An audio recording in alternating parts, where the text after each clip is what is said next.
करनी है एक्सरसाइज 2.2। ये बिल्कुल सेम वैसे ही है जिस तरह एक्सरसाइज 2.1 थी। तो अगर आपने पिछले लेक्चर सही ध्यान से सुने हैं और क्वेश्चन को समझा है तो आपके लिए एक्सरसाइज इंतहाई आसान है। हमें पता है कि बाय फर्स्ट प्रिंसिपल मेथड हो या बाय डेफिनेशन मेथड, हमने 4 से 5 जो स्टेप हैं मेन वो फॉलो करने होते हैं। तो सबसे पहले जो सोल्यूशन है उसमें हमने इसको लेट y की इक्वल लिख देना है, यानी कि एक फंक्शन की शक्ल में लिख देना है। उसके बाद हमें पता है कि यहाँ पर चेंज में डेल्टा y चेंज हो जाएगा और इधर a एज इट इज़, और x में चेंज होगा तो x plus delta x plus b as it is. अच्छा जी, अब हम इस a को अंदर मल्टीप्लाई कर देते हैं और प्लस का y उधर जाकर कैसा हो जाएगा, माइनस का y। ax plus a into delta x plus b की पावर 3, और ये प्लस का y इधर आके क्या हो गया, माइनस का y।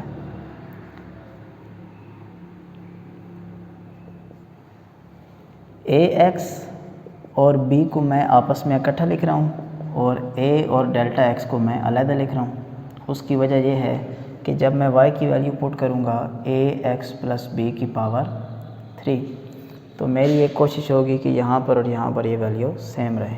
ठीक है, पिछली एक्सरसाइज में भी हमने यही किया था कि जो वैल्यू इधर y की आती है वही हम यहाँ पर शुरू में बनाते हैं। अच्छा, अब यहाँ पर जो क्वेश्चन है वो दो तरीके से सॉल्व होता रहा है। अगर पावर पॉजिटिव हो तो भी हम बाइनोमियल एक्सपेंशन में एक ही मेथड फॉलो कर रहे थे, लेकिन उसके लिए शर्त थी कि शुरू में क्या बनना चाहिए, 1। ठीक है, और अगर नेगेटिव हो या फ्रैक्शन में हो तो उसके लिए भी शुरू में हम 1 बना के और उसके ऊपर बाइनोमियल एक्सपेंशन लगा रहे थे। आज जो हमारे पास क्वेश्चन है ये यूँ समझिए कि 2.1 के जो पहले दो क्वेश्चन हैं उन जैसा है, यानी कि इसकी जो पावर आ गई है वो पावर कैसी है, 3। और 3 पावर को तो एक्सपेंड करने का हमें तरीकाकार आता है ना। हमारे पास इस वैल्यू का जो मेन फार्मूला है वो हमारे पास मौजूद है। अगर ये पावर 4 होती तो फिर हम बाइनोमियल वाले तरीके की तरफ जाते, पावर -4 होती, -3 होती, फिर हम बाइनोमियल वाले मेथड की तरफ जाते। अब पावर 3 है तो इसका डायरेक्ट फार्मूला हमें पता है। ठीक है जी, तो यहाँ पर हम इस फार्मूले को यूज़ करते हैं। अब ये क्योंकि हमने जो क्यूब का फार्मूला पढ़ा हुआ वो तो ये पढ़ा हुआ है ना कि a प्लस बी का क्यूब वो हमारे पास बराबर होगा a cube plus b cube plus 3ab और a प्लस b। यूँ भी लिखा जा सकता है, और a cube plus b cube plus 3 अंदर मल्टीप्लाई करेंगे तो a स्क्वायर b और 3a और b स्क्वायर, इस तरह भी लिखा जा सकता है। जो मर्ज़ी हम मेथड यूज़ करें। अगर यूँ भी लिखेंगे तो आगे चल के मल्टीप्लाई करना पड़ेगा, तो हम डायरेक्ट यही वाली फार्मूले की जो फॉर्म है उसको यूज़ करेंगे यहाँ पर। ठीक है जी, तो अब यहाँ पर तो देखें ना, दो वैल्यूज़ थी a और b, तो फार्मूला अप्लाई हो गया। इधर तो हमें 1, 2 और 3 वैल्यूज़ नज़र आ रही हैं। तो आपने क्या करना है कि इस पहली यहाँ से लेकर यहाँ तक इस वैल्यू को यूँ समझिए कि ये आपके पास a है और इस वैल्यू को आपने बना देना है b।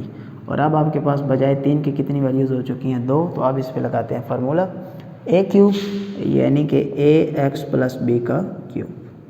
ठीक है जी, ये हमने लिख लिया। अब हमने लिखना है b क्यूब यानी कि a और डेल्टा x का क्यूब प्लस 3a स्क्वायर यानी कि ax प्लस b का स्क्वायर, और साथ में आ जाएगा सिर्फ b यानी कि a इंटू डेल्टा x। और फिर हमने लिखना है plus 3ab square plus 3a की जगह पर वैल्यू आ गई ax प्लस b, और उसके बाद b स्क्वायर यानी कि a और डेल्टा x का स्क्वायर। ये सारी वैल्यू एक्सपेंड हो गई और बाहर हमारे पास मौजूद है -ax प्लस b का क्यूब।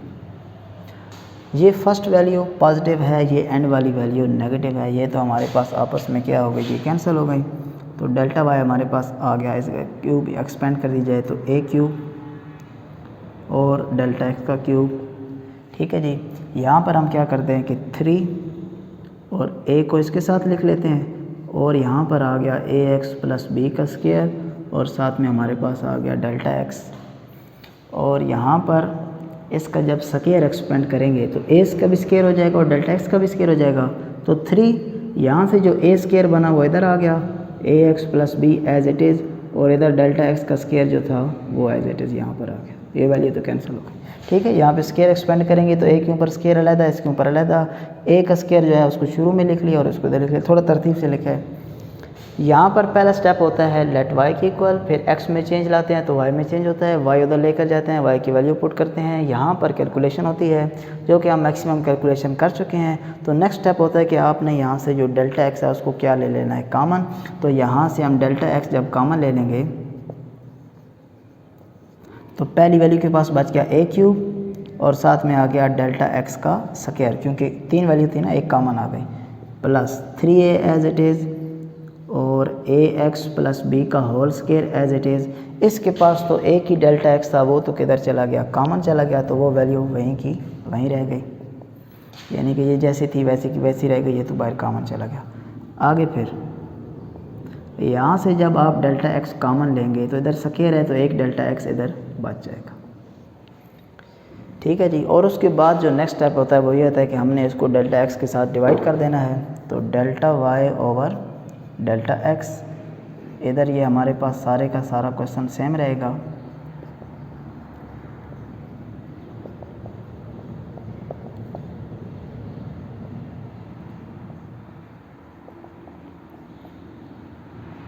और ये सारी की सारी वैल्यू हमने डिवाइड कर दी किसके साथ, डेल्टा x के साथ। डेल्टा x और डेल्टा x हमारे पास आपस में हो जाएंगे कैंसिल, ठीक है जी। यहाँ तक तकरीबन हमारे पास जो 4 इसके मेन स्टेप होते हैं वो हमने सॉल्व कर लिए हैं।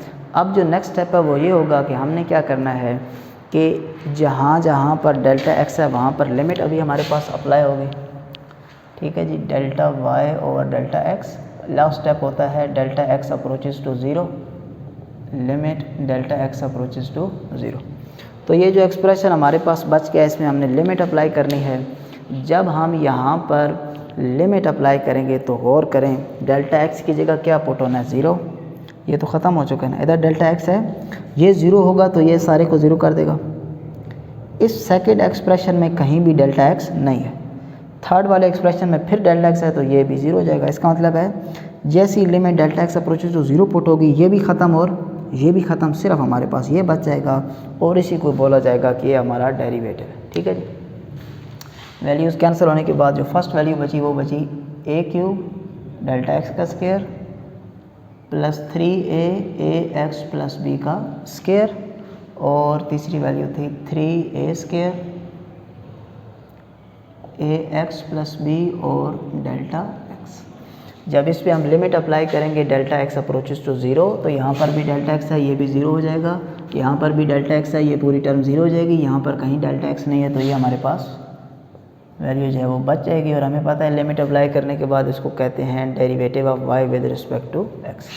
तो ये वैल्यू हमारे पास बनी वो बनी 3a ax प्लस b का होल स्क्वायर, ठीक है जी। तो बाय प्रिंसिपल, फर्स्ट प्रिंसिपल या बाय डेफिनेशन मेथड हमने इसका जो डेरिवेटिव था वो फाइंड कर लिया है।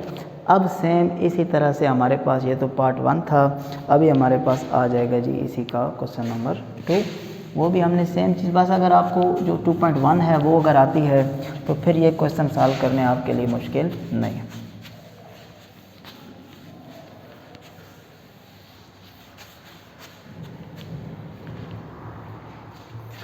अब जो हमारे पास है सेकंड पार्ट वो है जी 2x प्लस 3 की पावर 5। तो सबसे पहले हमने कहना है कि let y is equal to 2x plus 3 की पावर 5, फिर यहाँ पर डेल्टा y ऐड हो जाएगा, 2 एज इट इज़, x के साथ हमारे पास डेल्टा x ऐड हो जाएगा और प्लस 3 और होल पावर 5। यहाँ पर अक्सर स्टूडेंट्स ये गलती करते हैं कि वो ये ब्रैकेट नहीं लगाते, वो यूँ लिख देते हैं। इसका मतलब है 2x के साथ है, इसके साथ नहीं है, हालांकि जो 2 है वो इसके साथ मल्टीप्लाई हो रहा है, तो जो इसमें चेंज आया ये 2 उसके साथ भी मल्टीप्लाई होगा, तो ये ब्रैकेट यहाँ पर लगानी ज़रूरी है। अच्छा जी, अब जो हमारे पास y है वो इक्वल की दूसरी तरफ चला जाएगा, 2 को मल्टीप्लाई कर देते हैं, 2x 2 into delta x plus 3 की पावर 5 प्लस y, इधर आके क्या हो गया माइनस का y, और यहाँ पर जो 3 है उसको मैं पहले लिखने लगा हूँ और 2 और डेल्टा x को साइड पर, और y की जगह वैल्यू पुट की तो वो बन गई 2x प्लस 3 की पावर 5। ठीक है जी। क्यों मैंने 3 को शुरू में लिया, पिछले क्वेश्चन में भी बताया और पिछले लेक्चर में भी, कि यहाँ पर जो वैल्यू होती है y में भी वही होती है, तो हम इनको जब सेम बना लेते हैं तो एंड पर ये वैल्यूज़ हमारे पास कैंसिल आउट हो जाती हैं। तो ये याद रखना है, ये स्टेप आपने याद रखना है कि जो वैल्यू इधर आप बनाएं वही y में भी होनी चाहिए। अच्छा, अब यहाँ पर पिछला क्वेश्चन थोड़ा ईजी इसलिए हो गया कि पावर 3 थी, हमने डायरेक्ट फार्मूला लगा दिया। पावर 2 होती फिर भी फार्मूला, अब पावर आ गई 5, यानी कि एक्सरसाइज 2.1 वाला काम हो गया। तो हमने दो बिल्कुल शुरू के दिनों में दो मेन चीज़ें पढ़ी थी कि पावर पॉजिटिव होगी तो एक्सप्रेशन का तरीका और होगा, माइनस होगी या फ्रैक्शन में होगी तो तरीका और तरह का होगा। फिर हमने एक पॉजिटिव वैल्यू थी m कह लें या 40 कह लें, उस पे भी हमने जो तरीक़ाकार यूज़ किया वो ये यूज़ किया। इसका मतलब ये हुआ कि पावर पॉजिटिव हो तो उस पे ये नेगेटिव और फ्रैक्शन वाला तरीका लगाया जा सकता है, लेकिन उसके लिए एक शर्त है, वो ये है कि आपको यहाँ पर पहली वैल्यू क्या बनानी पड़ती थी, 1 बनानी पड़ती थी। तो आप वो वैल्यूज़ कॉमन लेते थे। यहाँ पर भी अगर आप गौर करें तो ये 2x + 3 अगर मैं बाहर कॉमन ले लूँ तो यहाँ पे क्या आ जाएगा 1, और इसके पास ये वैल्यू मौजूद नहीं है तो इसके डिवाइड में आ जाएगी। तो ये जो क्वेश्चन है जो हमने 2.1 में मेथड फॉलो किया है इधर 1 बना के, उसके मुताबिक भी सॉल्व हो सकता है। लेकिन आज हम पॉजिटिव को जो पॉजिटिव मेथड के साथ सॉल्व करने का तरीका है उसी के साथ सॉल्व करते हैं, ताकि आपकी जो ज़हन है उसमें दोनों तरीके आ जाएं कि पॉजिटिव हो तो पॉजिटिव के साथ कैसे हल करते हैं, या पॉजिटिव को नेगेटिव या फ्रिक्शन वाले मेथड से कैसे हल करते हैं। वो तो हम पिछले लेक्चर में समझ चुके हैं। उसके लिए एक शर्त है क्या कि यहाँ पर क्या बनाना पड़ेगा 1। इसके लिए ये शर्त नहीं है कि आपने ये 1 बनाना है। इसको मैं इसका जो जनरल फार्मूला है वो आपको समझा दूँ कि मिसाल के तौर पर ये a है, ये b है और ये आपके पास n है, ठीक है जी। तो इसको लिखने का सबसे पहले होता है n/r, a की पावर n-r और b की पावर r। ये हमारे पास जो बाइनोमियल एक्सपेंशन है उसका बिल्कुल मेन फार्मूला है। अब इसमें क्या होगा, n किसको ज़ाहिर करेगा, n हमारे पास ज़ाहिर करता है यहाँ पर टोटल जो इसकी होल पावर होती है, a ज़ाहिर करता है पहली वैल्यू को, b ज़ाहिर करता है दूसरी वैल्यू को, और जब इसको लिखा जाता है तो r का जो स्टार्ट लिया जाता है वो लिया जाता है हमेशा 0 से, ठीक है। यहाँ पर अभी इसको हम एक्सपेंड करते हैं तो ये चले लिखा रहे, आप यहाँ पे देखते रहे। सबसे पहले हमने ये शक्ल बनानी है, ब्रैकेट में n लिखना है और r लिखना है। n का मतलब है टोटल पावर, टोटल पावर हमारे पास है 5, और r हमने स्टार्ट करना है किससे, 0 से। उसके बाद हमने लिखना है a, हमने ये पहली वैल्यू a बनाई है और ये वाली वैल्यू b बनाई है। तो a की जगह पर आ गया 2x + 3 और n - r, 5 - 0, तो सिंपल क्या आ जाएगा 5। और फिर हमने लिखना होता है यहाँ पर b की जगह पर है 2 × Δx, और इसकी पावर में क्या लिखना होता है r, और यानी कि पावर में r हमारे पास क्या है 0, और हमें पता है किसी भी वैल्यू की पावर 0 हो तो आंसर हमारे पास क्या आ जाता है 1। तो अगले स्टेप में ये ख़त्म कर लें, या अक्सर जगह पर ये लिखा ही नहीं होता, सिंपल यूँ लिखा होता है। क्यों, क्योंकि किसी वैल्यू की पावर 0 हो तो आंसर हमारे पास क्या होता है 1। तो वो वैल्यू लिखे ना लिखें, बात एक ही है। तो हमने इसको एक स्टेप में एक्सपेंड किया है, एक टर्म इसकी लिखी। आगे चलते हैं। 5 के बाद अब यहाँ पर क्या चेंज होगा, ये 5 ही रहेगा, ये बढ़ाते जाना है। 0 के बाद क्या आएगा 1। तो अब इसका मतलब है r आपका क्या हो चुका है, 1 हो चुका है। r अब आपका यहाँ पर क्या पुट होगा, 1 होगा। तो ज़रा बात समझिएगा, 2x + 3, ऊपर लिखा है n - r, 5 - 1, तो अब इसकी पावर क्या बनेगी 4। और फिर हमने लिखना है b की जगह पर b की वैल्यू हमने लिखी, और b के ऊपर लिखना है r। अब हमारे पास r क्या यूज़ हुआ है, 1 यूज़ हुआ, ठीक है। ये ज़रा कहानी समझते जाएं, इसकी वैल्यू कम होती जाएगी, इसकी वैल्यू बढ़ती जाएगी। अब 5 के बाद, अब यहाँ पर 1 के बाद हम लिखेंगे 2। जब यहाँ पर 2 हुआ तो इसका मतलब है n - r, इधर 5 में से 1 माइनस हुआ तो 4, अब 5 में से 2 माइनस होंगे तो यहाँ पर पावर आ जाएगी हमारे पास 3, और इधर हमने लिखना होता है r हमारे पास अब 2 हो चुका है, तो 2 × Δx की पावर 2। यहाँ पर कोई ज़रूरी नहीं है कि आप वो मेथड ही बिल्कुल फॉलो करते जाएं। गौर करें, जब ये 0 होगा तो ये 5 - 0 5 ही रहेगा, और b के ऊपर 0 आएगा तो वो ख़त्म। आगे जब ये 1 होगा तो इधर 1 आ जाएगा और इधर से एक वैल्यू कम। इधर जब 2 होगा तो इधर 2 आ जाएगा और इधर से 2 वैल्यू कम, टोटल 5 में से 2 वैल्यू कम। आगे चलते हैं। 5 यहाँ पर जब 3 होगा तो इधर 5 में से 3 कम, तो इधर 2x + 3 की पावर 2 रह जाएगी, और यहाँ पर आ जाएगा 2 और Δx की पावर 3। ठीक है जी। अब यहाँ पर क्या लिखेंगे नेक्स्ट स्टेप में हम 4, और यहाँ पर अब 4 माइनस होंगे तो 5 में से 4 माइनस होंगे तो सिंपल रह जाएगा 2x प्लस 3 की पावर 1, और यहाँ पर जितना r हो वही हमारे पास इसकी वैल्यू हो जाती है। ठीक है जी। और जो लास्ट स्टेप है वो यहाँ पे लिख लेते हैं 5, और इधर भी हमने क्या लिखना है 5। अब बात समझिएगा, n माइनस आर यानी कि 5 माइनस 1, यहाँ पर जब हम लिखेंगे 5 माइनस 5 तो 0, और किसी भी वैल्यू की पावर 0, आंसर क्या निकलता है 1, और 2 और डेल्टा x की पावर इधर 5 है तो इधर भी क्या हो जाएगा 5। तो ये 1 हो गया, तो बेशक इसको लिखे ना लिखे हमारी मर्ज़ी है। इस स्टेप के बाद हम और स्टेप नहीं करते, उसकी वजह यह है कि अगर ये r इस n से बड़ा हो जाए तो फिर हमारे पास जो फैक्टोरियल होता है वो नेगेटिव होता है, और नेगेटिव फैक्टोरियल जो है वो फाइंड करना अभी तक पॉसिबल नहीं है। ठीक है। ये वैसे बेसिकली 8th जो चैप्टर है फर्स्ट ईयर का, उसका सारा सिस्टम है जो आपको अच्छी तरह आना चाहिए। अगर आपको नहीं आता तो मैंने कोशिश की है कि उसकी हल्की फुल्की समरी आपको समझा दूँ। चलें जी, ये तो अभी हमने इसको एक्सपेंड किया ना, और एंड पर हमारे पास ये वैल्यू जो है ये माइनस के साथ वैसे के वैसे मौजूद है, -2x प्लस 3 की होल पावर 5। ठीक है जी। अभी वो वैल्यू किसी के साथ कैंसिल नहीं होगी। अब यहाँ पर आपने और चीज़ें समझनी है कि ये 5 और ये 0, ये इस तरह नहीं है कि 5 डिवाइडेड बाई 0, ये आपके पास ज़ाहिर कर रहा है कम्बिनेशन को। ठीक है जी। कम्बिनेशन का NCR n factorial r factorial n minus r factorial, ये फार्मूला होता है। अगर आप उस फार्मूले के मुताबिक इसको हल करेंगे तो आपके पास आंसर आ जाएगा 1। क्या आंसर आएगा जी? 1। चलें एक दफ़ा चेक कर लेते हैं। ये किसको ज़ाहिर कर रहा है? n को, n की जगह पर 5 आ गया। ये किसको ज़ाहिर कर रहा है? r को, r की जगह पे क्या आ गया हमारे पास? 0। तो फार्मूले के मुताबिक 5 फैक्टोरियल 0 फैक्टोरियल 5 माइनस 0 फैक्टोरियल। 0 का फैक्टोरियल 1 लिखने की ज़रूरत नहीं, 5 में से 0 माइनस हो गया तो 5 ही आ गया, और इधर भी 5 फैक्टोरियल, तो ये आपस में कैंसिल, तो आंसर क्या आ गया हमारे पास? 1। ये चाहे तो आप कैलकुलेटर पे भी फाइंड कर सकते हैं। तो इसका मतलब है यहाँ पर ये सारा हल होकर 1 हो गया, तो क्या बच गया? 2x प्लस 3 की होल पावर 5। ठीक है। आगे इसको भी मैं सॉल्व करने लगा हूँ। ठीक है। 5 और 1 को, इसको जब आप सॉल्व करेंगे तो कैलकुलेटर पे आपके पास आंसर आ जाएगा 5, या यूँ नहीं पता तो मैनुअल हल करके अभी आपके पास इसका आंसर 5 ही आ जाएगा, 5 और 1 का। यहाँ पर 2x प्लस 3 की पावर 4 एज इट इज़, इसकी पावर 1 है तो इस पर कोई फ़र्क नहीं पड़ेगा, ये एज इट इज़ आ जाएगा। अब इसके बाद वाली जो वैल्यूज़ हैं उनको कोई ज़रूरी नहीं है कि आप सॉल्व करना शुरू करें। उसकी वजह यह है कि अगर आप गौर करें तो यहाँ पर डेल्टा एक्स का क्या स्क्वायर है। जब हम डेल्टा एक्स कॉमन लेंगे तो एक डेल्टा एक्स इधर बच जाएगा, और जब लिमिट 0 पुट होगी तो वो सारा 0 हो जाएगा।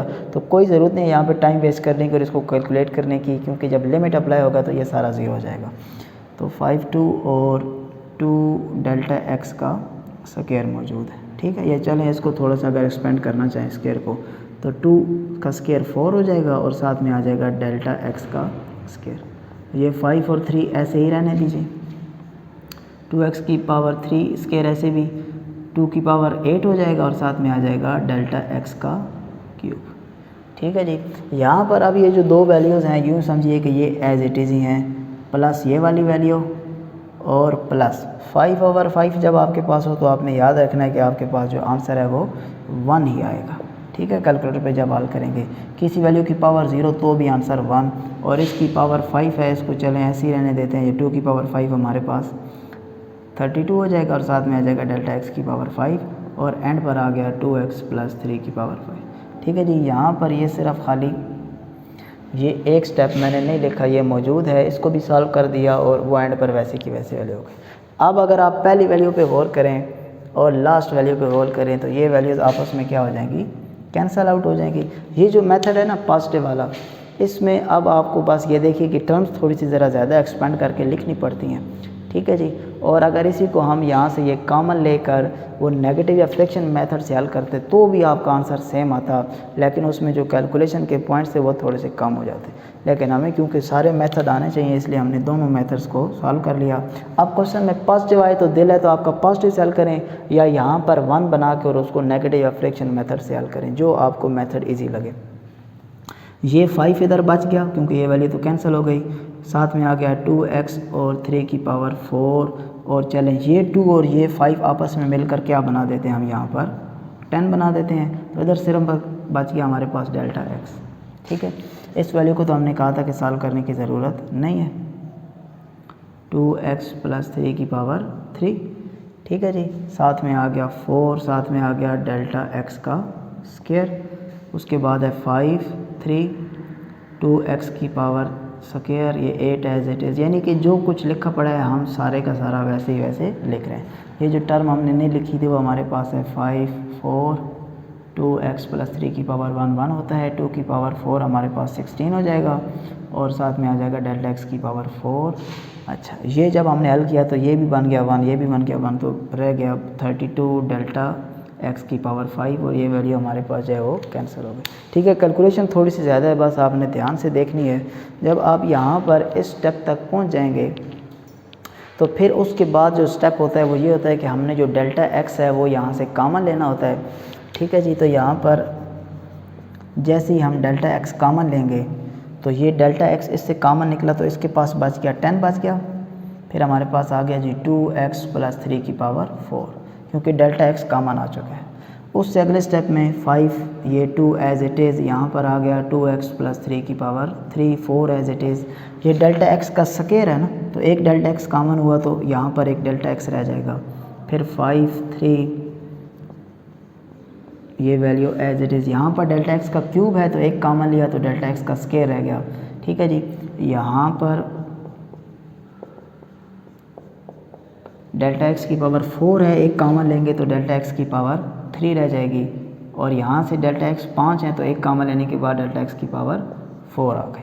अच्छा, उसके बाद आप हमारा जो नेक्स्ट स्टेप होगा वो ये होगा कि हम इस सारे एक्सप्रेशन को डेल्टा एक्स के साथ क्या कर देंगे, डिवाइड। ठीक है जी, तो वो जो तरीक़ाकार है मैं आपको यहाँ पे समझा देता हूँ, आपने ख़ुद से सॉल्व करना है। यहाँ पर अब थोड़ी सी जो जगह है वो कम है। आप जब इस सारे ये में आपने इससे अगले स्टेप में इसको डिवाइड करना है। ठीक है, मैं जगह ना होने की वजह से यहाँ पे आपको समझा रहा हूँ कि जब आप इस सारे एक्सप्रेशन को डेल्टा एक्स से करेंगे डिवाइड तो डेल्टा एक्स और डेल्टा एक्स आपस में कैंसिल हो जाएंगे। ये मैं समझा रहा हूँ, ये स्टेप आपने इसके बाद लिखना है। ठीक है, अच्छा, डेल्टा एक्स और डेल्टा एक्स जब कैंसिल हो जाएंगे तो नेक्स्ट स्टेप होगा, यहाँ पर भी ये डिवाइड होगा और आपने नेक्स्ट स्टेप में डेल्टा एक्स की जगह लिमिट अप्रोच कर देनी है 0 को।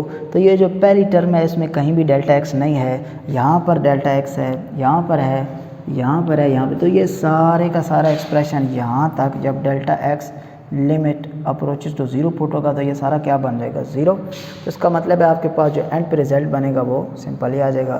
तो ये आपके पास इस सारे क्वेश्चन का आंसर होगा dy/dx = 10 2x + 3 की पावर 4।